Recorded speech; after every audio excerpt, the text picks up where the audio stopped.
पे कुछ नहीं आने वाला है। हम 20 साल 25 साल लेट चल रहे हैं। Thank you very much. Thank you Sandeep Pathak ji. माननीय श्री मुजीबुल्लाह खान। धन्यवाद सर।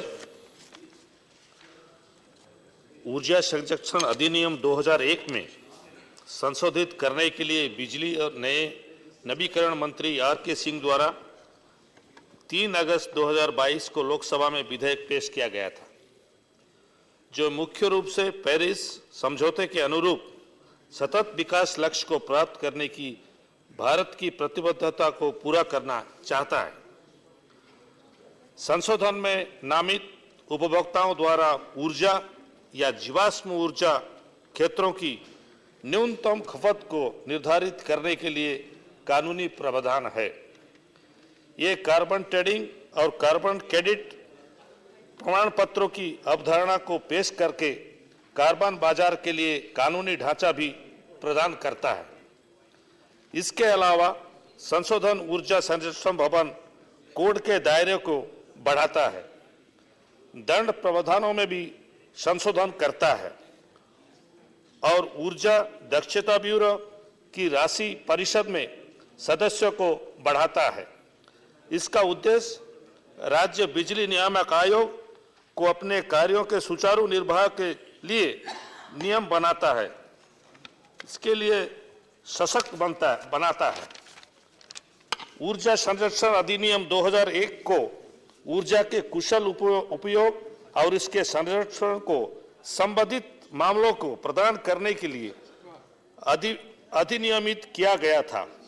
ये अधिनियम ऊर्जा दक्षता ब्यूरो की स्थापना और निगमन का भी प्रावधान करता है और ऊर्जा के कुशल उपयोग और इसके संरक्षण को उपायों को लागू करने के लिए केंद्र सरकार, राज्य सरकार और ऊर्जा दक्षता ब्यूरो को कुछ शक्तियां प्रदान करता है। ऊर्जा बाजार में विकास के कारक के लिए अधिनियम को पहले 2010 में भी संशोधित किया गया था। वस्तुओं और कारणों के बयान में 2022 के संशोधन के 3 प्राथमिक उद्देश्य का उल्लेख है।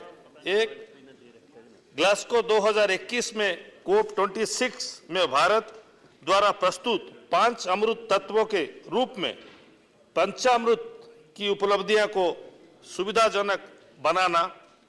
इसमें गैर जीवाश्म ऊर्जा क्षमता के 500 गीगावाट स्थापित करके प्रतिबद्धता शामिल है।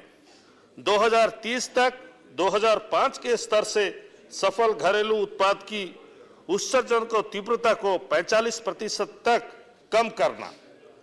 2030 तक गैर जीवाश्म क्षेत्रों को बिजली का 50% खेत 2030 तक कार्बन उत्सर्जन को विनियमित टन कम करे, 1 बिलियन टन कम करे और 2070 तक शुद्ध शून्य प्राप्त करना।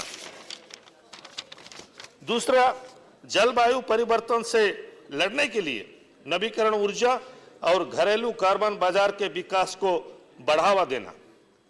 तीसरा, भारतीय अर्थव्यवस्था के तेजी से डिकार्बनाइजेशन को सुनिश्चित करने और सतत विकास को प्राप्त करने में मदद करने के लिए कार्बन ट्रेडिंग और गैर जीवाश्म क्षेत्रों के अनिवार्य उपयोग जैसी नई अवधारणाओं को पेश करना।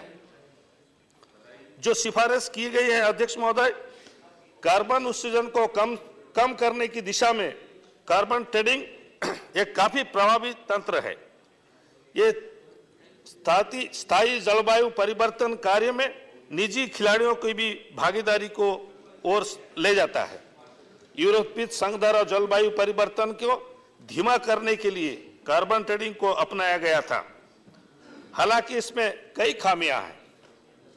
कार्बन ट्रेडिंग में उच्च लेन देन लागत शामिल है, क्योंकि प्रत्येक फर्म अलग अलग स्तरों पर प्रदूषण करती है और प्रदूषण की सीमा को गणना करना मुश्किल है। इसीलिए कार्बन उत्सर्जन की निष्पक्ष और सटीक गणना के आधार पर मापदंड को प्रभावित करने की सशक्त आवश्यकता है। इसके अलावा कार्बन ट्रेडिंग को विनियमित करने और पारदर्शिता सुनिश्चित करने के लिए एक तंत्र स्थापित करने की आवश्यकता है। कार्बन उत्सर्जन को कम करने के अन्य विकल्पों का पता लगाया जा सकता है ताकि जलवायु परिवर्तन की तात्कालिक को दूर किया जा सके और गहरे डिकार्बोनाइजेशन को प्राप्त किया जा सके। ये एक सराहनीय संशोधन है जो पर्यावरण से संबंधित सतत विकास लक्ष्य को प्राप्त करने में क्षमता रखता है।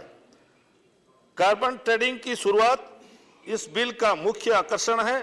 कार्बन ट्रेडिंग तंत्र को विनियमित करने की आवश्यकता है।